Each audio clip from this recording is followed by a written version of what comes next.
अगर आप मोटे हैं तो लोग कहते हैं कि ये खाता बहुत है, और अगर आप वेट लूज कर लेते हैं तो लोग कहते हैं हाय हाय बीमार है क्या। अगर आप किसी पार्टी में ढंग के कपड़े पहन के चले जाएं, अच्छे से तैयार होकर चले जाएं, तो लोग क्या कहते हैं, देखो कितना शो ऑफ करता है। और अगर आप सिंपल कपड़े पहन के चले जाएं तो लोग कहते हैं बेचारे के पास कपड़े ही नहीं है ढंग के पहनने के लिए। अगर आप सीरियस रहते हैं तो लोग कहते हैं देखो कितना बोरिंग है। और अगर आप मजाक करते रहते हैं तो लोग कहते हैं इमेच्योर है। अगर आप सिंगल रहते हैं तो लोग कहते हैं बेचारे के जीवन में कोई है ही नहीं। और अगर आप रिलेशनशिप में आ जाते हैं तो लोग कहते हैं पढ़ाई लिखाई में मन लगता कहाँ है इसका आजकल। अगर आप सक्सेसफुल हैं तो आप एरोगेंट हैं, और अगर आप स्ट्रगल कर रहे हैं तो आप आलसी हैं, लेजी हैं। अगर आप सच बोल देते हैं, बेचारा बच्चा है कुछ भी बोल देता है, और अगर आप झूठ बोलते हैं तो इस पे तो भरोसा किया ही नहीं जा सकता। मेरे भाई और उनकी बहनों, आप जीवन में कुछ भी कर लीजिए, लोग आपके अंदर कोई ना कोई नेगेटिविटी तो निकाल ही लेंगे, लेकिन अगर आप अपना ध्यान उनकी नेगेटिविटी पे देने लग गए तो आप काम पे ध्यान नहीं दे पाएंगे।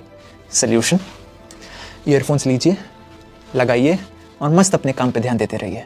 बिकॉज कुछ तो लोग कहेंगे, लोगों का काम है कहना।